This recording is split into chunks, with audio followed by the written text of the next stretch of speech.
Assalamualaikum warahmatullahi wabarakatuh. Bapak-bapak jamaah sholat maghrib musola tahun yang insya Allah dirahmati oleh Allah Subhanahu wa Ta'ala. Wabil khusus yang sama-sama kita hormati ketua kita Bapak Ahmad Sofan, orang tua kita Bapak Effendi, Bapak Dasar Abdul Kohar, serta Bapak Dirastum. Dan yang sama-sama kita muliakan yaitu kita bersama Bapak Ustaz Muqarrabin Mata An-Nawawitul Hayati. Semoga Allah berkahkan hidupnya, Allah murahkan rezekinya, dan Allah mudahkan segala urusannya. Mari saja kita mulai pengajian pada malam Ahad dengan pembacaan Ummul Quran, di mana Ummul Quran ini berusul kepada almarhumah pewakaf musola ini, terlebih pada almarhum Bapak Haji Zuhairi bin Haji Mustafa Rashad. Ala hadhihi niyyah wa ala kulli niyyatin shalihah wa ila hadratin Nabiyil Mustafa Muhammad Rasulillah sallallahu alaihi wasallam. Syai'ulillah ilahumul Fatihah. A'udzu billahi minasyaitonir rajim. Bismillahirrahmanirrahim. Alhamdulillahirabbil alamin, arrahmanir rahim, maliki yaumiddin. Iyyaka na'budu wa iyyaka nasta'in. Ihdinas shiratal mustaqim, shiratal ladzina an'amta 'alaihim ghairil maghdubi 'alaihim waladdallin. Amin. Selanjutnya saya akan kepada guru.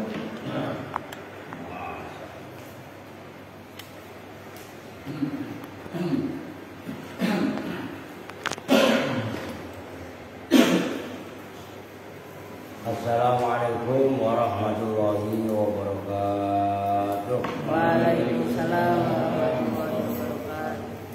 Ya Rabbi bil Mustafa balligh maqasidana waghfir lana ma madha ya wasi'al karami. Ya Rabbi bil Mustafa balligh maqasidana waghfir lana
Wahlul 'uqdatam min lisani yafqahu qawli. Hadratul muhtaromin, para ulama, para sepuh, Wabil khusus kepada Bapak Ketua DKM Sholat Ta'awun, Bapak Mas Sultan, staf dan jajarannya. Yang saya hormati ini para penyusup, ada Abah Epen, Abah Epen sekarang udah panggilnya mana Abah? Masa Abah udah sepuh Abah ya? Iya Abah. Iya. Abah Epen, ada Abah Dasum, ada Pak D ya, Mbah Imam, Mbah Iman juga. Jawara dari Jember, juara akan itu ya, masa ada ya. Bang Endi atau Bang Endi wajib bang panas dah.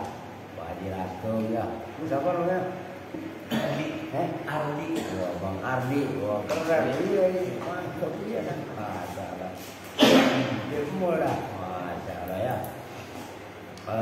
Baik untuk membaca waktu ini ngaji kita terakhir di akhir tahun 2023.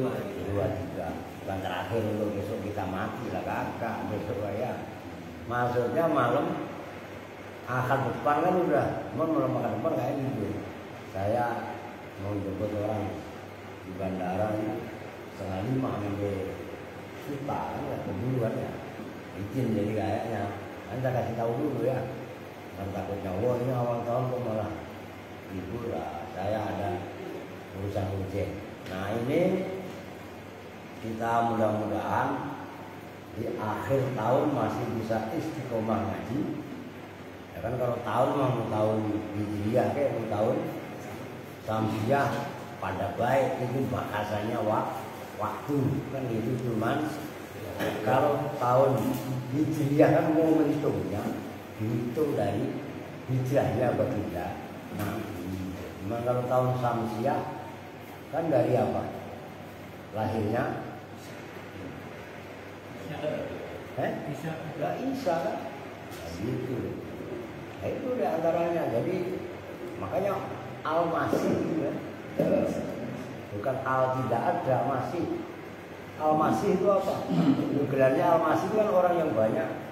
Kan macam-macam. Fir'aun juga masih juga gelarnya kan gitu kan. Orang yang banyak perjalanannya.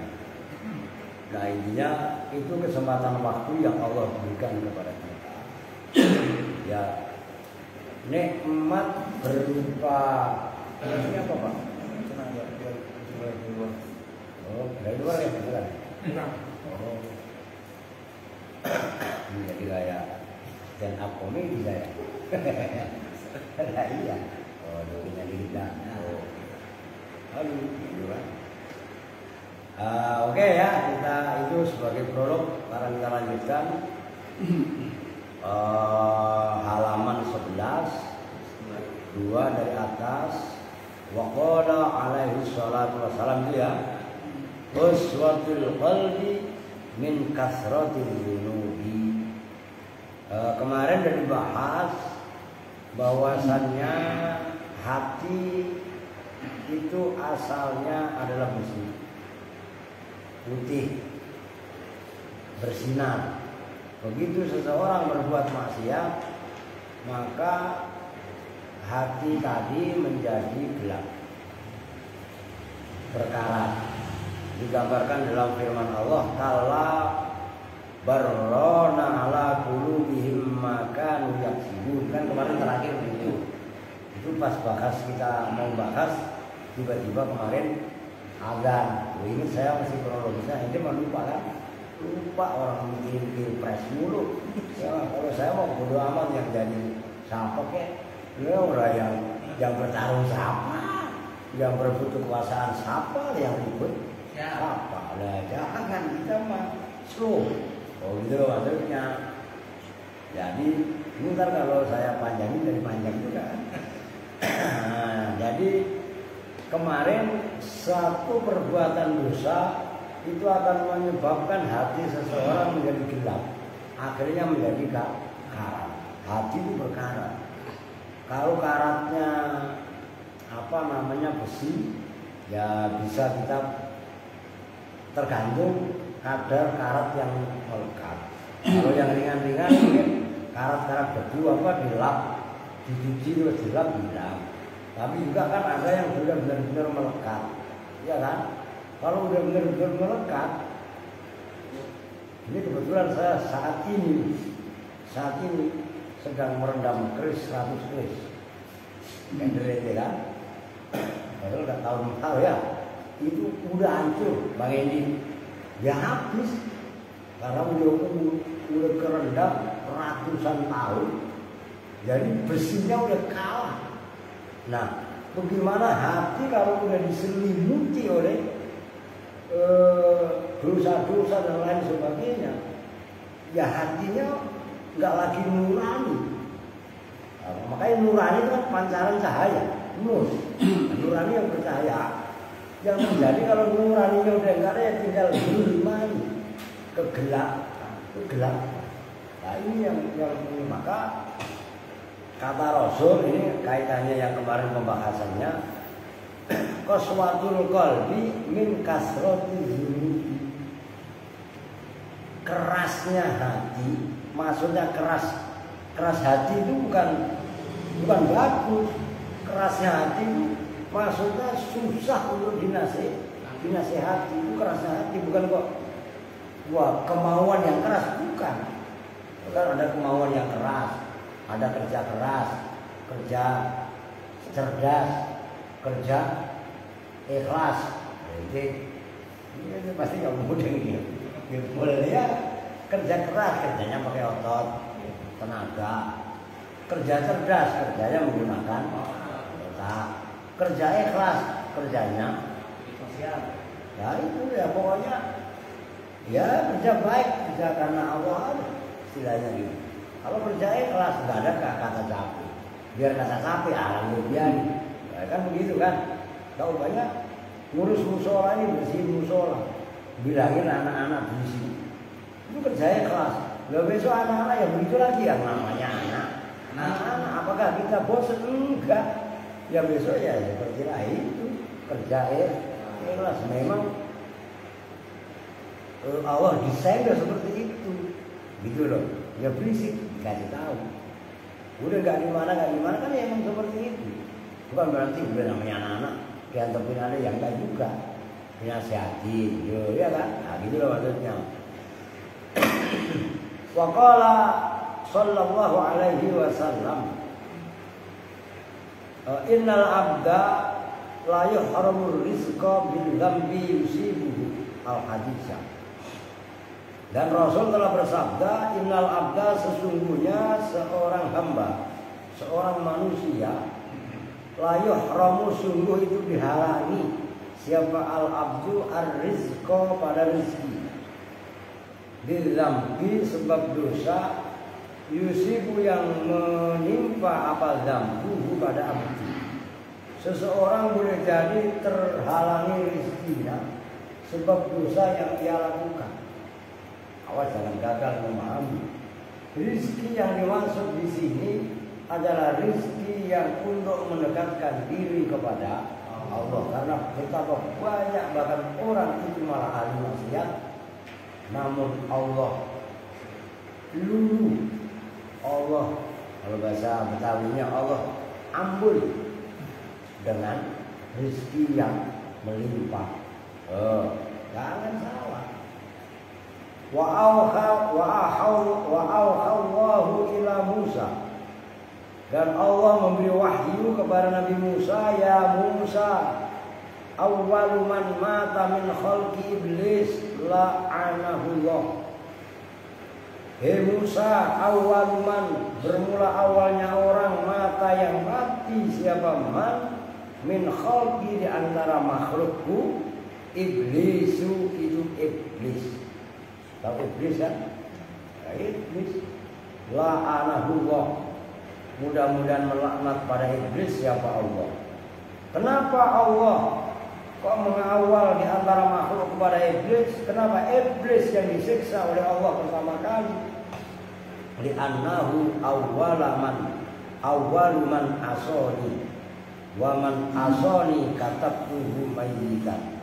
Li'annahu, karena sesungguhnya iblis, awaluman, itu awalnya orang, asoni, yang maksiat kepada aku.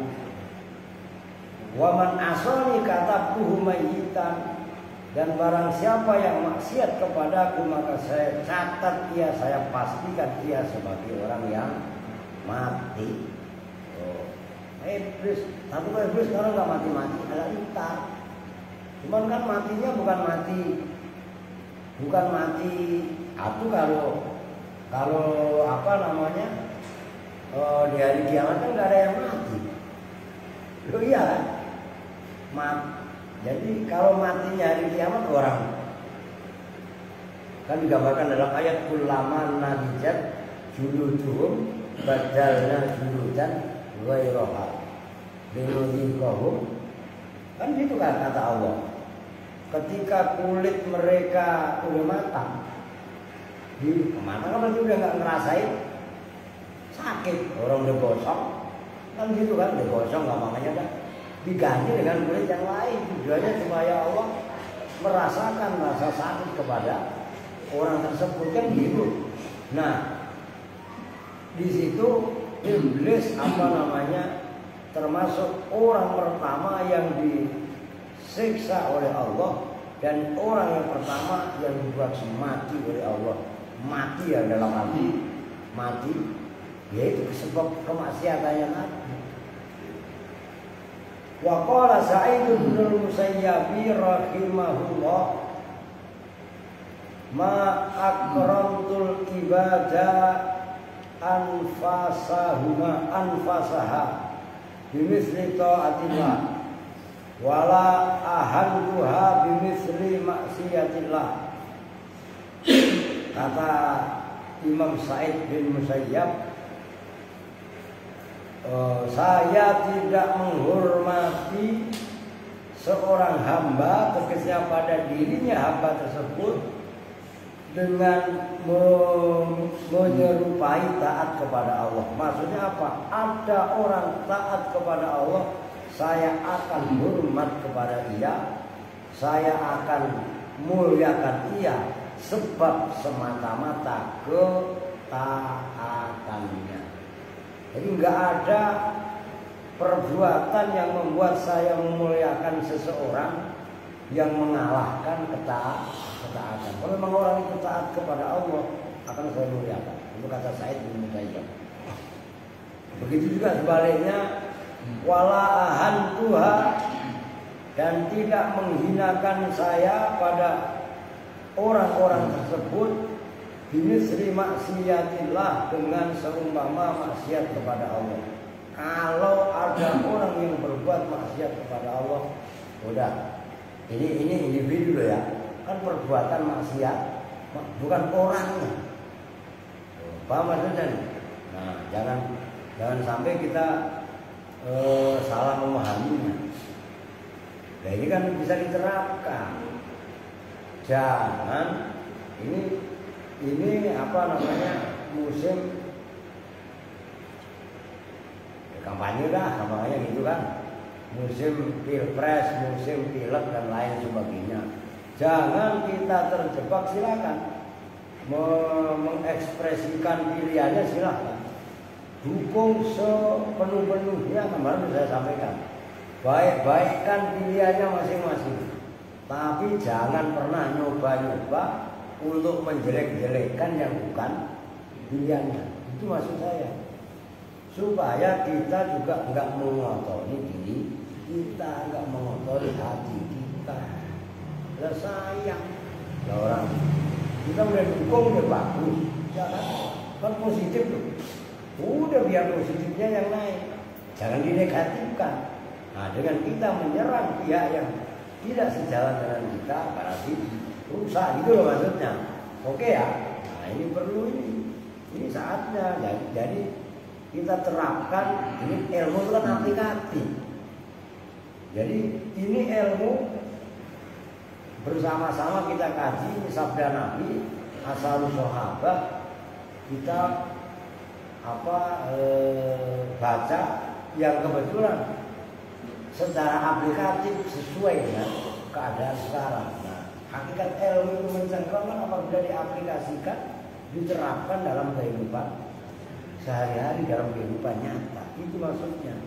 Maka kalau memang itu bisa terjadi, kata Rasul dalam kesempatan yang lain, man amila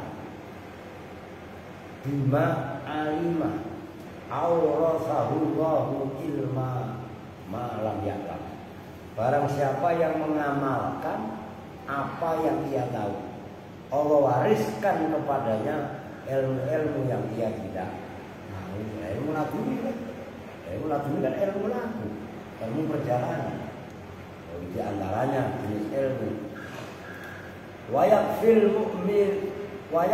mu'mina min nasrillahi lahu ayyara aduwahu ya'malu bil ma'asi. Wah, ini keren nih, ilmu tua ini. Perhatikan, wayakfil mu'mina, cukuplah untuk seorang mukmin bahwasanya ia mendapat pertolongan Allah. Saya ulangi, cukuplah bagi seorang mukmin dia itu dihitung mendapat pertolongan Allah atau Allah menolong kepadanya apabila ia ayyaro aduwahu ya'malu bil ma'asi, apabila ia menyaksikan musuhnya berbuat maksiat. Kita punya musuh, ya kan? Musuh kita berbuat maksiat, itu sama dengan kita sudah ditolong sama Allah. Apa maksudnya? Udah jangan diserang lagi. Kalau orang udah berbuat maksiat itu udah cukup. Itu maksudnya. Wayakfil mu'mina min nasrillahi lahu ayyara aduwahu ya'malu bil ma'asi. Cukup. Insya Allah saya lagi ini keren ini. Cukup bagi seorang mukmin dia mendapat pertolongan dari Allah apabila ia menyaksikan orang yang memusuhinya atau musuhnya berbuat maksiat. Oke? Oh, ini udah keren. Tapi jangan kita jebak dia untuk berbuat maksiat, jangan. Karena apa? Perbuatan maksiat tadi kan qaswatul yuksil qalba, membuat hati itu keras. Oh, itu maksudnya. Wa qala Muhammad bin Wasi' al-dzambu 'ala dzambihi yumitul qalba. Imam Muhammad bin Wasi' berpendapat dosa atas dosa, berarti dosa yang bertumpuk itu yumitul qalba, bisa membuat hati ini mati. Nah, kalau hati ini mati, jadi kasih nasihat susah maksudnya. Wa qala ba'du salaf in kunta ta'sillaha wa anta taro annahu yaraka fa anta mustahzi'un bi nadrillah. Di sini dulu kalau kepanjangan. Sebagian ba'du salaf, ingat-ingat hitungan salaf itu adalah secara kodifikasi waktu Ahmad bin Hambal atau Imam Hambali ke atas. Gitu loh. Salaf. Jadi Imam Bukhari, Imam Muslim itu generasinya di bawah Imam Hambali. Jadi jangan, makanya Imam Bukhari sendiri kan secara mazhab mengikuti mazhab Syafi'i. Karena secara kodifikasi waktu Imam Bukhari itu lahir tahun 200 sekian. Dan sementara Imam Syafi'i pada 150 sekian. Sebenarnya kan gitu. Imam Ahmad bin Hambal itu ya hampir 200-an gitu loh. Jadi Imam Ahmad bin Hambal ke atas Hijriah ya kan Hijriah. Nah itu Imam Ahmad bin Hambal, di atasnya Imam Ahmad bin Hambal Imam As-Syafi'i, di atas Imam As-Syafi'i berarti Imam Malik, di atas Imam Malik berarti Imam Hanafi, di atas Imam Hanafi berarti fase tabi'in, di atas tabi'in berarti zaman sahabat, di atas sahabat berarti zaman Rasul kan itu secara fasenya itu yang disebut dengan salaf. Dia salaf, orang-orang terdahulu. Ba'du salaf berkata, in kunta ta'sillaha, apabila kamu maksiat kepada Allah, wa anta taro annahu yaraka, sementara kamu tahu, kamu melihat bahwasanya Allah melihatmu, kamu maksiat. Sementara kamu berkeyakinan atau kamu tahu, kamu melihat bahwasanya Allah melihatmu ketika kamu maksiat. Fa anta mustahzi'un binazrillah. Berarti kamu orang yang menghina dengan pandangan Allah. Maksudnya, nyambung kan? Wa in kunta ta'sihi wa anta taro annahu la yaraka fa anta kafir. Apabila kamu maksiat kepada Allah sementara kamu melihat, kamu berkeyakinan bahwa saya Allah enggak melihat kamu, fa anta kafir. Saat itu yang kafir. Nah ini menafikan tidak melihatnya Allah. Padahal udah jelas ayatnya. Wa may ya'mal mithqala dzarratin khairan yarah. Wa may ya'mal. Terus yang berikutnya kan wa may ya'mal mithqala dzarratin syarran yarah. Itulah ayat. Wa qila li Wahib bin Wardi, ditanyakan kepada Imam Wahib bin Al-Warad, hal yazidu ladzatal ibadah may ya'sillaha wala. Apakah orang yang maksiat kepada Allah itu merasakan ladzatnya ibadah? Ini orang ahli maksiat. Ini mau kelasnya kelas wali lah, kita lah. Ya, ini kan kita baca ya, kita tabarukan ya supaya kita bisa ya termotivasi lah untuk bisa mengurangi maksiat sedikit-sedikit gitu kan.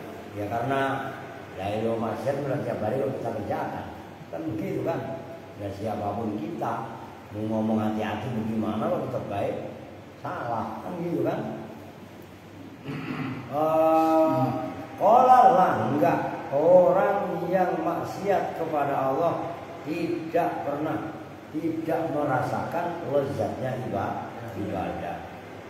Wala man yahummu bil maksiyah.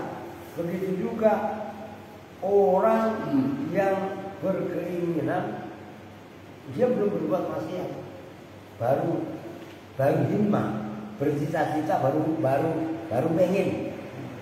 pengen melakukan maksiat. Udah ya, pokoknya besok pas giliran ada caleg datang, gua kerjain pokoknya, gua mau minta duit yang banyak. Wah umpamanya, nah itu kan bagian daripada maksiat. Nah begitulah umpamanya, baru niat begitu aja ibadahnya dia udah gak tenang. Allah, ulangi lagi. Allah, orang hatinya udah kotor. Saya dipahami. Ini yang dibahati. Ma ja'alallahu min qalbaini fi jawfi. Itu masalah luar biasa. Wa kana salafus saleh yaqulun, wa kana, dan ada siapa salafus saleh yaquluna, itu berkata siapa salafus saleh, al-ma'asi yuridul kufra ay rasulahu. Al-ma'asi bermula perbuatan-perbuatan maksiat, yuridu itu menghendaki atau mengarahkan apa maksiat, al-kufra pada kekufuran, ay rasulahu maksudnya kufur akan rasulnya Allah. Perbuatan maksiat itu hampir-hampir menyebabkan seseorang kufur kepada, mengkufuri rasulnya Allah. Maka surat Yasin aja ingat. Yasin wal Qur'anil hakim. Innaka laminal mursalin. Nah, kenapa dalam Al-Qur'an innaka laminal mursalin? Ala siratil mustaqim. Karena Nabi Muhammad ketika awalnya diutus, itu masyarakat dominan cenderung menolak secara yang membagi puncak, termasuk salah satunya yang kemarin saya ceritakan, Yahudi buta itu salah satu. Yaitu kok mereka menggunakan logikanya sendiri, masa Tuhan yang segitu banyak kalah dengan Tuhan yang satu? Kan itu pemahamannya. Wa alal jumlah fa'alamatu sukut min ainillah wal qaul fi muktillah al amal bi maksiatillah wal musirru alaiha muqitur rahman wa waliyu syaiton wa baghidu ahli iman wa alal jumlah, dan secara global namanya fa'alamatu sukuti pakai qaf dan ta maksud maka bermula alamat jatuhnya seseorang, maksudnya tergelincirnya seseorang fi ainillahi, dalam pandangan Allah, wal kaun, dan alam secara keseluruhan. Itu kaun. Baik, itu kalau dalam bahasa Arab gimana?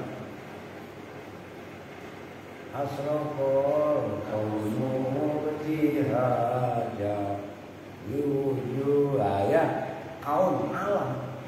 Itu lebih keren dan dibanding anta samsun anta badrun.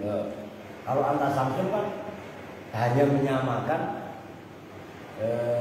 Nabi Muhammad seperti samsun, matahari, badrun, purnamani, kaun seluruh alam lah. Sementara matahari dan bulan itu bagian daripada alam.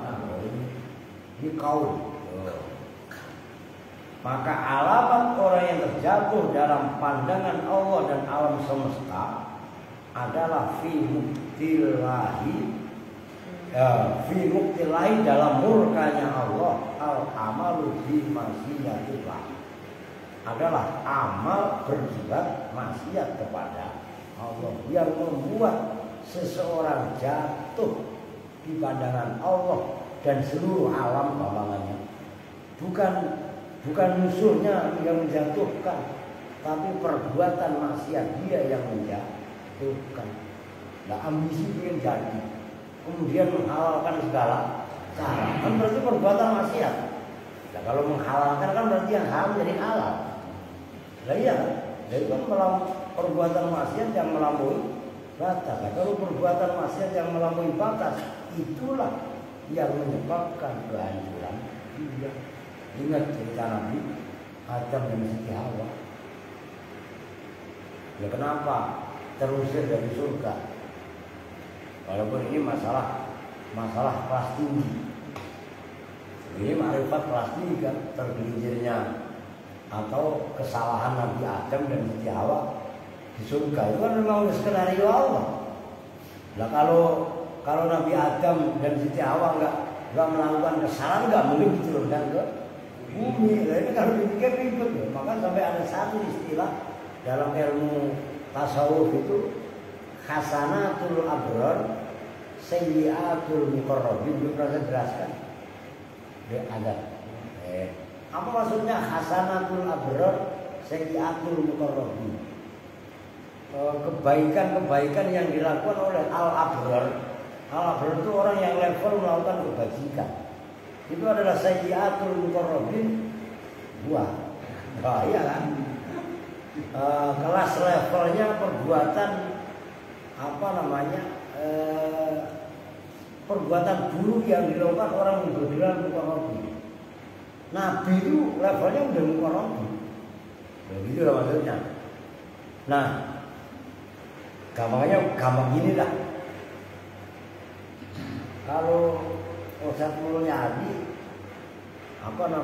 ya makan di warung, ngopi, apa gitu ya, ngumpul-ngumpul ya Pak. Ya sekali-sekali minum es sambil jalan pasti dimaklumi. Tapi kalau umpamanya ada seorang ustadz atau kiai minum es sambil minum jalan, itu nggak panas sama sekali lah. Paham maksudnya ya? Nah ini perbandingannya seperti itu, gitu loh. Jadi al-abrar itu satu level di bawah muqarrabin. Jadi perbuatan buruk yang dilakukan oleh orang yang berlevel muqarrabin itu belum tentu amalan-amal baik yang nggak selevel dengan amalan yang dilakukan oleh orang yang berlevel abrar. Nyambung maksudnya? Nah, itu masalahnya. Jadi masalah Nabi Adam dikeluarkan dari surga terus dari surga itu masalah politik semua. Pokoknya begitu dah. Apapun yang terjadi kan sebab diusirnya Nabi Adam dari surga kan awalnya berbuat maksiat, melanggar maksudnya. Gitu loh. Itu diantaranya. Fal musirru 'alaiha, orang yang terus-menerus melakukan maksiat mungkin Rahman itu yang dibenci, yang dimurkai oleh Allah yang Maha Rahman, wa waliyus syaiton, dan dia menjadi kekasihnya setan, wa baghidu ahli iman, dan orang yang dimurkai oleh orang yang beriman. Wa iyyaka ya akhi, maka takutlah kamu ya akhi, ya saudaraku, wa ta'arrudu, nah itu apa namanya, sirat tahdir. Ia kawasarra wa nahwahu nasab. Terus apa? Alfiah. Udah ada yang ngapal. Ngaji alfiah itu udah. Apalagi Bekasi, udah ada yang ngapal. Apalagi bab tahdir. Udah ada yang ngapal. Ada siapa masih ingat lah? Ia kawasarra wa nahwahu nasab. Muhadirun di masjid wajib. Iyaka di situ beda dengan iyaka na'budu wa iyaka nasta'in. Kalau iyaka na'budu wa iyaka nasta'in itu pembahasannya taksis. Tapi kalau iyaka ya akhi wa ta'arrudu itu tahdzir, memperingatkan. Itu gaya bahasa Arab. Maka siapa bilang mempelajari Quran enggak membutuhkan nahwu, salah. Orang Quran itu sangat nahwu sekali. Di antaranya, takutlah kamu saudaraku untuk berpaling dari murkanya Allah wa iqabi, dan siksanya Allah ketika bimaksiatin, dengan melakukan maksiat. Wa mahma da'atka nafsuka ila kitabillah, dan ketika nafsumu mengajakmu untuk berbuat maksiat, fadzakirha bitilahillah, ingatkanlah nafsumu dengan penglihatan Allah. Alaika atas kamu, wahai nafsu. Maka ini kok kebetulan tadi saya membaca, kan jarang saya baca itu. Yang dalam mukadimah tadi loh. Ya Rabbi Mustafa tadi kan saya baca kan, wan nafsuka tifliin tuhmil sabala kubirrodo iwa intaftimuyan fatimi. Kan itu jarang saya baca kan. Biasanya kan Muhammadun Sayyidun. Ini jelas gitu. Saya baca tadi.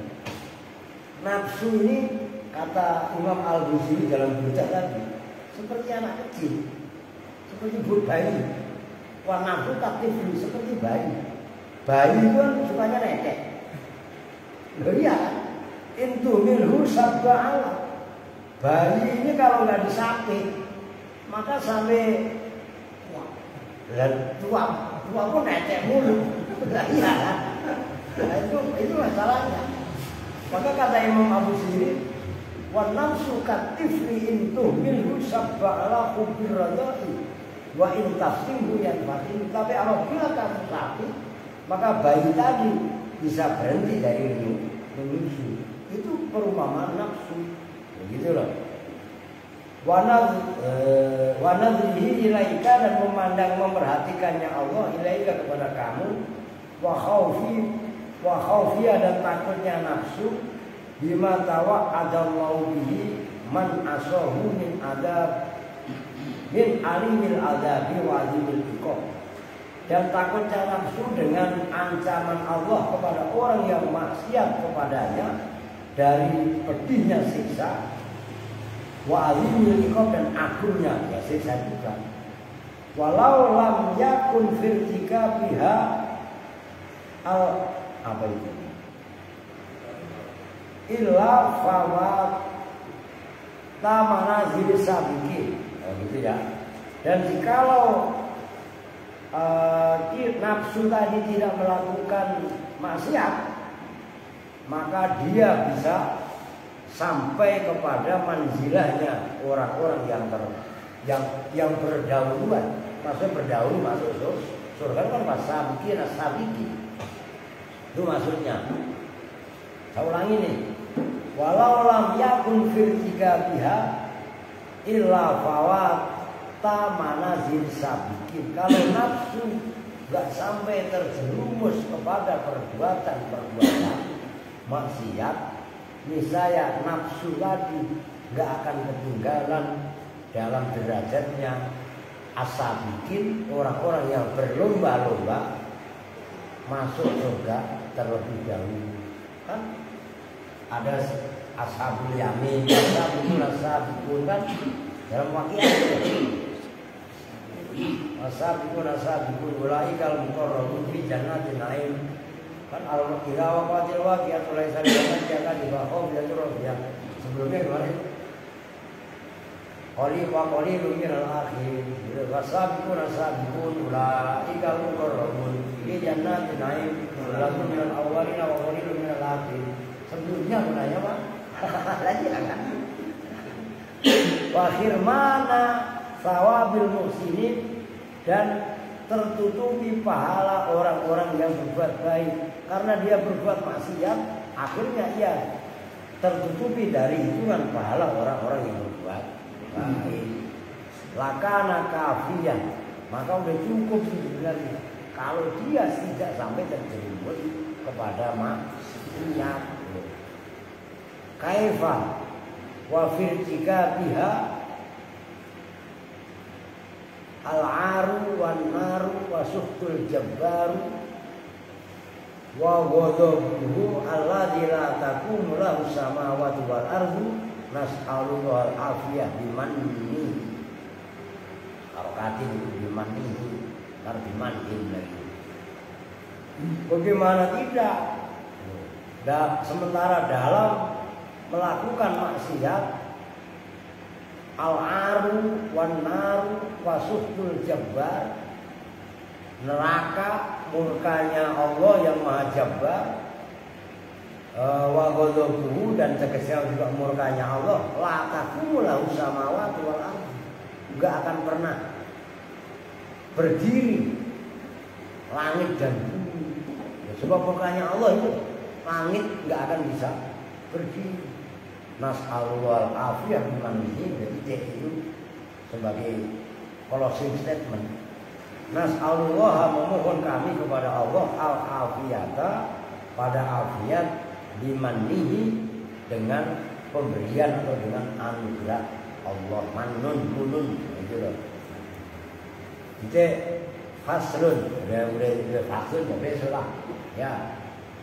Qala Rasulullah man sarrathu hasanatuhu wa sa'athu sayi'atuhu, yang bertanggung. Saya mengungkap pas ya. Oke.